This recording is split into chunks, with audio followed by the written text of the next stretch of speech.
During the 1960s, the Cold War between the two superpowers of the time, that is the United States and the Soviet Union, had reached its peak.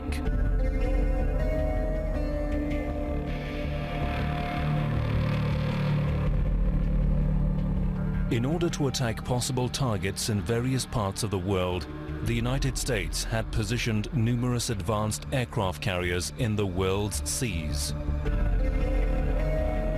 And the Soviet Union had equipped its long-range bomber aircraft with anti-ship cruise missiles, so they would attack the aircraft carriers in case of a conflict. The fighter planes US Army strategists had placed on the aircraft carriers had to be able to target the Soviet Union's bombers from a very long distance. This idea led to the designing and manufacturing of the F-14 aircraft. The first prototype of the F-14 was shown in 1970, and the plane came into service in the US Navy 4 years later. With its sophisticated radar, the F-14 was able to identify and track 24 targets at a 250-kilometer distance and simultaneously attack 6 of them with air-to-air Phoenix missiles. The long-range missile could shoot down the enemy's airplane from 112 kilometers away in ideal conditions. The ties between Mohammad Reza Shah Pahlavi and the United States were at its best in the 1970s.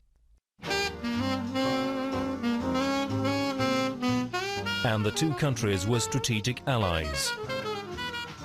The Soviet Union, which was worried by the close cooperation between the Iranian and American armies, flew the reconnaissance aircraft MiG-25 over Iran to take photos of Iranian military bases. Iran's existing fighter planes and anti-air defense could not stop the MiG-25 planes. The Shah informed the Americans, and a contract was signed for the sale of 80 F-14s to Iran. Therefore, Iran became the only country to possess the sophisticated aircraft after the US Navy. When demonstrations of the Iranian people against the Pahlavi regime became more serious in 1978, the American trainers and technical advisors left Iran. Military ties and contracts between Iran and the United States were nullified, and the provision of F-14 spare parts to Iran stopped. A year and a half after the victory of the revolution, the Iraqi regime of Saddam Hussein prepares to launch an extensive offensive against Iran. Many believe that the F-14 fleet of Iran has been grounded forever after the departure of the Americans.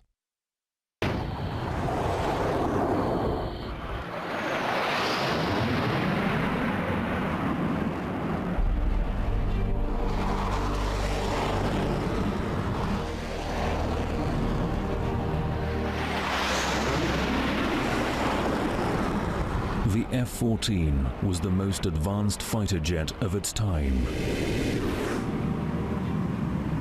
It still is one of the most expensive ones.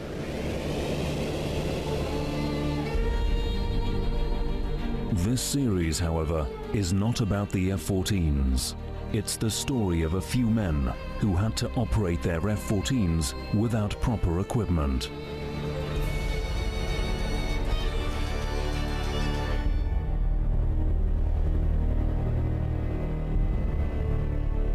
Challenging the odds, they turned their aircraft into Iraq's worst nightmare.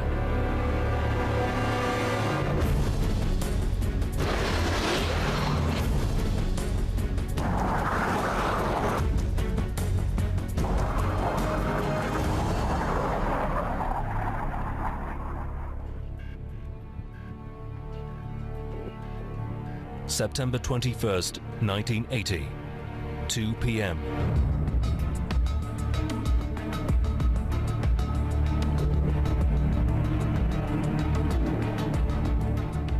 Using the tactic of the Israeli Air Force, the Iraqi Air Force attacks Iranian Air Force bases.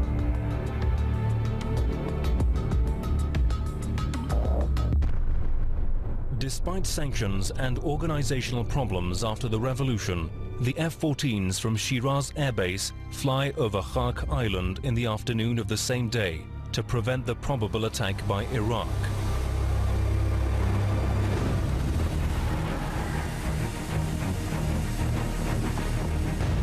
On the following day, while Phantoms and F-5s were attacking their targets in Iraq in a fearsome operation codenamed Shadow of Al-Borz, the pilots of the F-14s did not let any aircraft approach vital parts in the country.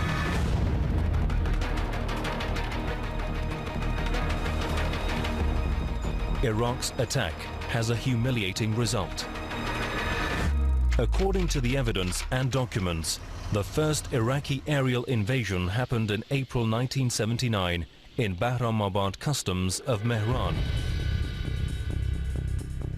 However, the Iraqi activities began in mid-April 1980 in Khuzestan. Gendarme stations in Khuzestan reported that during the night, Iraqi helicopters carried weapons and ammunition to rebels who fought the Islamic Republic. The Joint Chiefs of Staff orders the Air Force to stop such activities by aerial coverage.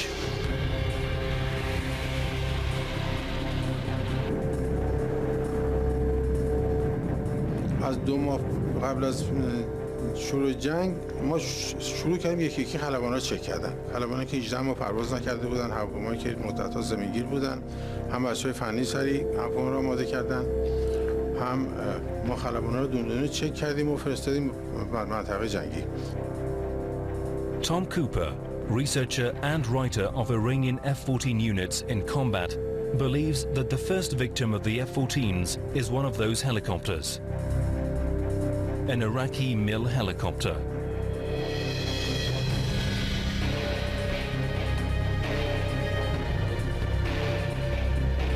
In the summer of 1980, the Iraqi army shells Iranian border stations with mortars, fights the Iranian border guards directly, and bombs the scattered forces of the 92nd Armored Division positioned on the border.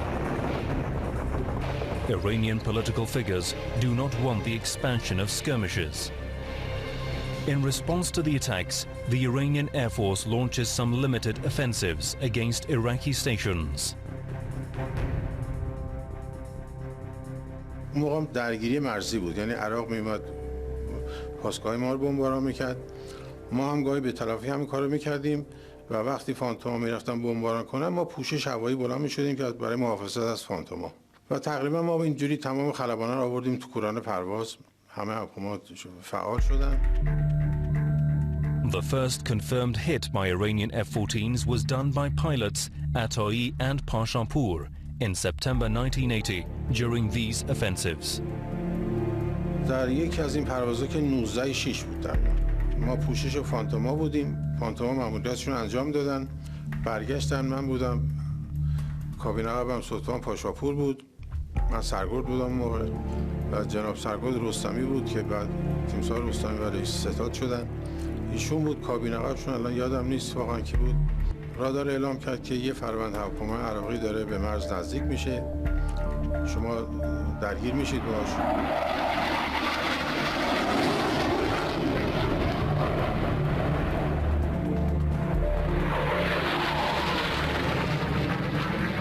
امام دستور داده بودن که به هیچ عنوان در داخل خاک عراق هواپیمایی نزنید، چون بهانه دست صدام میدیم، اگر تجاوز کردن بزنید.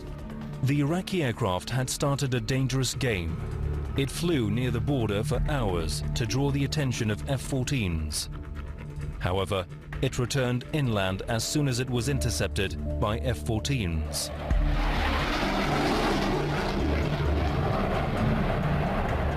Flying towards Isfahan Air Base, Atai decides to land in Dezful Air Base to refuel. من به رادار گفتم من میرم طرف دزفول، میشینم دزفول.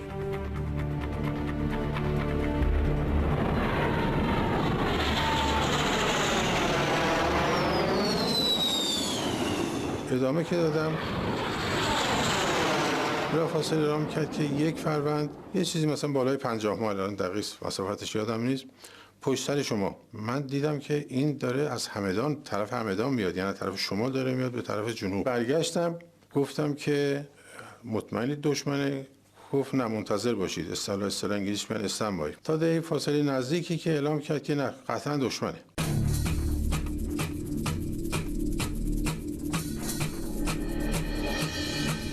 و ما اصلا فکر نمی‌کردیم، چون تا اون روز اصلا عراق جرئت نمی‌کرد وارد خاک ما بشه. من به پاشاپور گفتم پاشاپور بزن. به من تعارف کرد، گفتم معطل نکن بزن.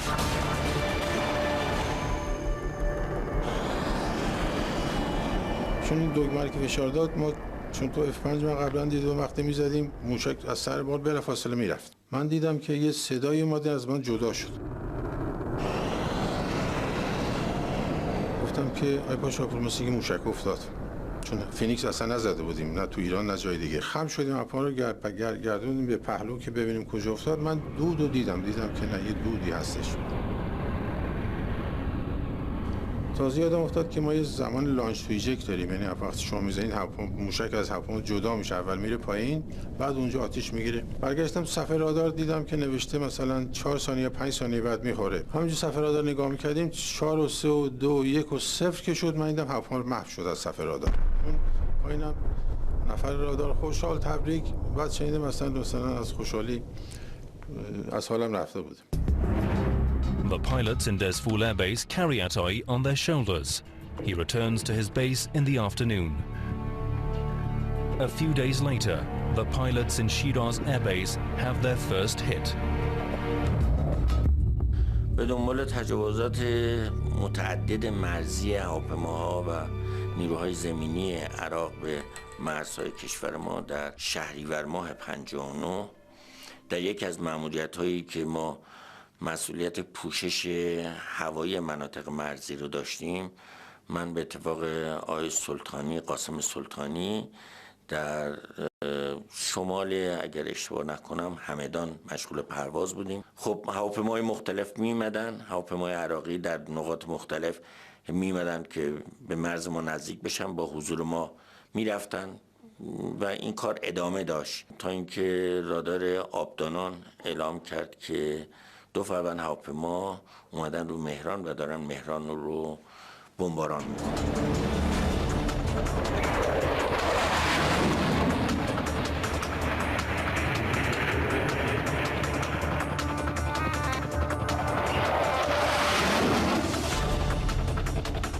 سری ما رو از منطقه که بودیم فراخوند به طرف مهران و ما اومدیم به طرف مهران.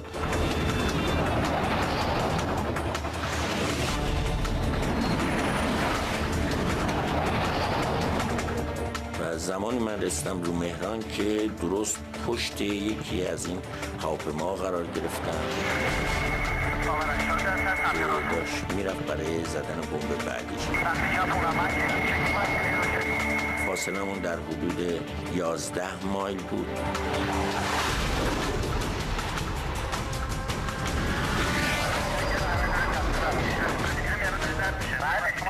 موقعیتی بود که من سرعتم بالاتر از سرعت اون بود، حدود 220 نات. سرعت من بیشتر از سرعتی که بود اون داشت و اوورتیک داشتم.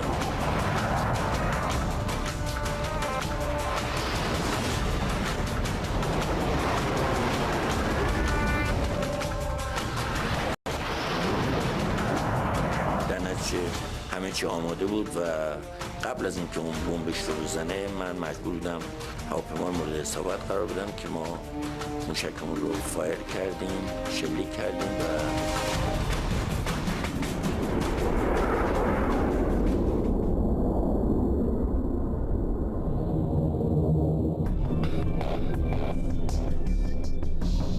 AIM-54 Phoenix is a powerful air-to-air missile guided by the radar of the F-14. Every F-14 can carry 6 Phoenix missiles. Its range in ideal conditions of launching is 112 kilometers. However, in order to make sure it hit the target, Iranian pilots would launch it mostly at 40 to 50 kilometers from the target.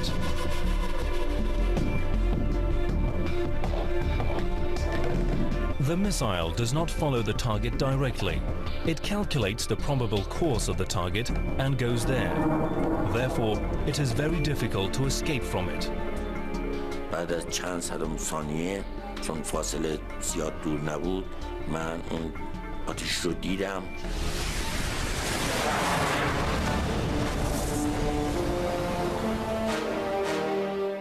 دستگاه کرمانشاه یکی از خلبان F5 بود که مسئول دست بود در اونجا اطلاع داد که لاشه هواپیما رو پیدا.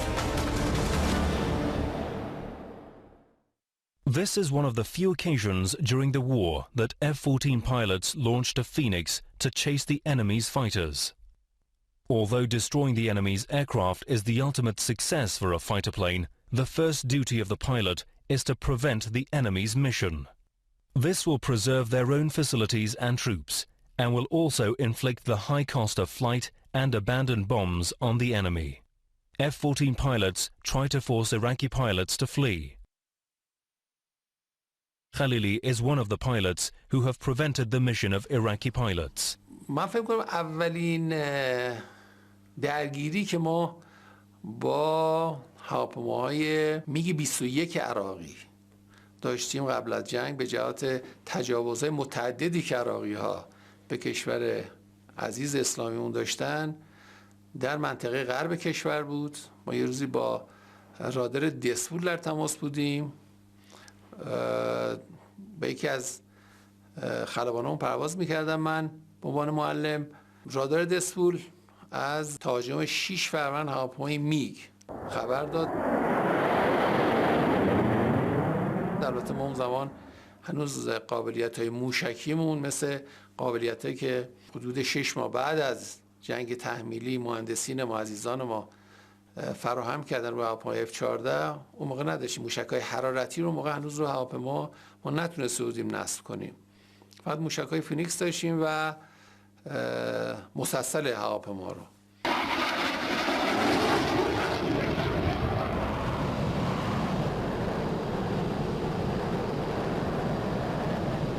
من یادم میاد که در ارتفاع در حقیقت 3000 پایی با 6 فروند میگ 21 که تقریبا با فاصله های 100 متر و 200 متر سمت غرب در پرواز بودن درگیر شدیم.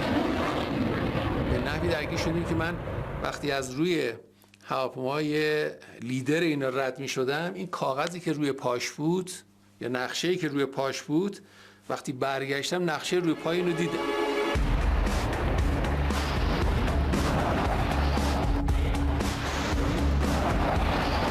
شاید مثلا به فاصله 3-4 متری بالای رد شدیم و تاکتیکایی داشتیم نام VID پس.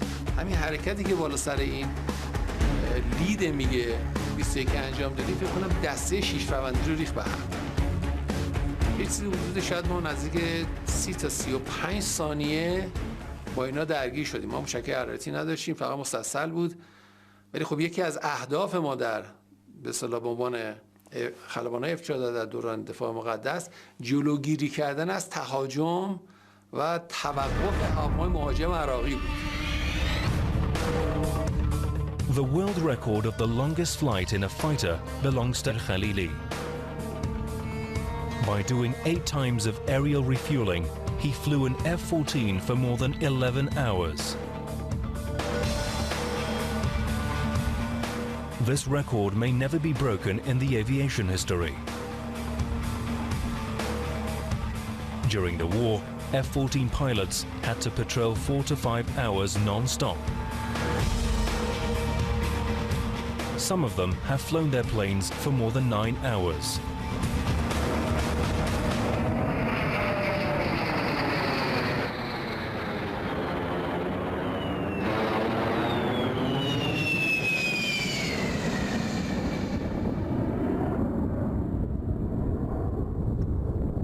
The Iranian pilots of F-14s also held the record of shooting down 3 aircraft with 1 missile.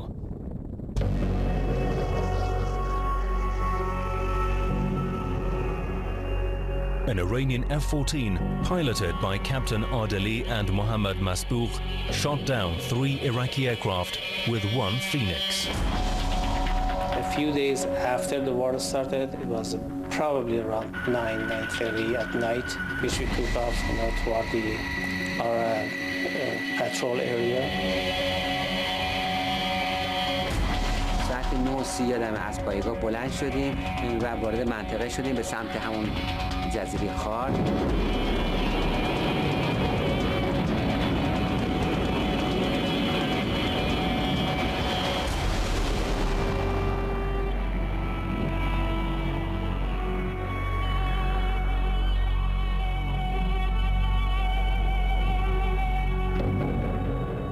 همین که می‌خواستیم وارد منطقه بشیم، من 3 فروند هواپیما رو فکر می‌کنم تو فاصله 65 مایلی اینها بودش در صفحه رادار مشاهده کردم، اینها که دارن به سمت خارج نزدیک میشن.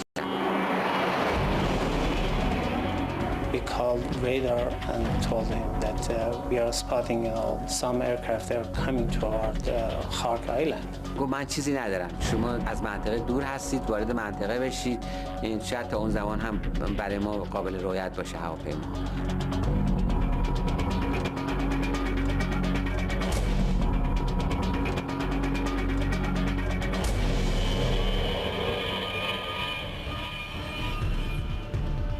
اول 1 فروند هواپیما به نظرم اومد، بعد که فاصله اون نزدیک شد به صورت 2 فروند و بعد به صورت 3 فروند که خیلی کلوز به هم نزدیک به هم پرواز می‌کردن روی صفحه رادار مشاهده کردم.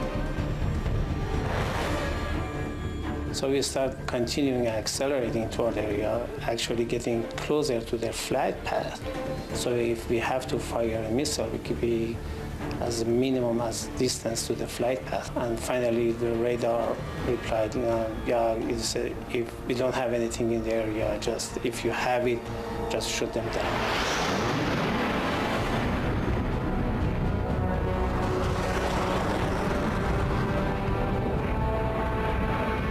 به محضی که هواپیماها 2 تا و 3 تا شدن، خود سیستم رایانه هواپیما پرایورتی هواپیماها رو که کدومشون برای ما ارجحیت دارند برای هدف زدن موشک، جلویی رو شماره 1 قرار داد و به تبع وسطی رو شماره 2 و پشت سرش هم شماره 3 قرار داده شد. اینها خاطرم هستش ما تو رنج بین 25000 پا 26000 پا پرواز می‌کردیم.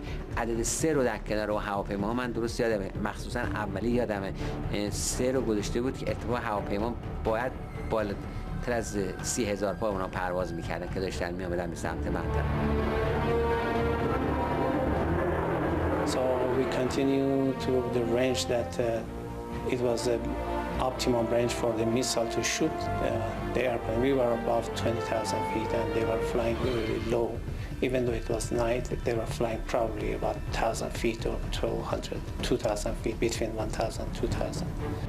من به جناب آدلی گفتم اگه بخوایم این هواپیما رو بزنیم، من میگم وسطیشو بزنیم. اگه ما وسطی رو بزنیم با این نزدیکی که اینا اگه 3 فروند باشن دارن به هم نزدیک پرواز میکنن، احتمالاً اصابت وسطی و به حساب عملکرد وارد موشک فینیکس باعث میشه که اون 2 فروند دیگه هم مورد اصابت یا آسیب پذیری قرار بگیرن. به واسه که موشک از هواپیما جدا شد، خب کانتر به حساب زمان از دست دادن موشک که از داره دور میشه از هواپیما روی صفحه رادار مشخص شد و به وقتی که سرو شد من دیگه چیزی از اون ایندیکیشنی که از هدف روی صفحه رادار داشتم دیگه روی صفحه رادار مشاهده نکردم.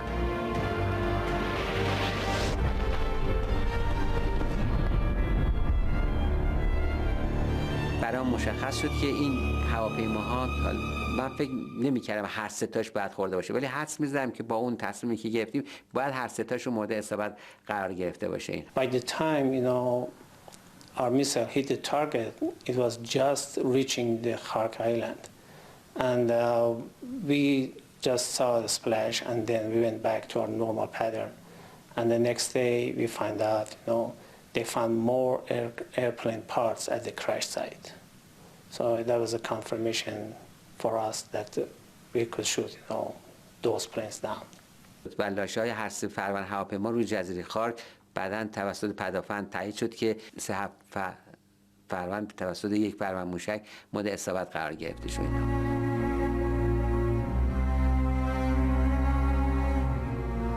When the 8-year imposed war ended, the F-14s and their pilots had shown their value. The presence of F-14s and their radar lock prevented thousands of Iraqi aerial missions. There are no precise statistics on the number of engagements resulting in the crash of Iraqi aircraft.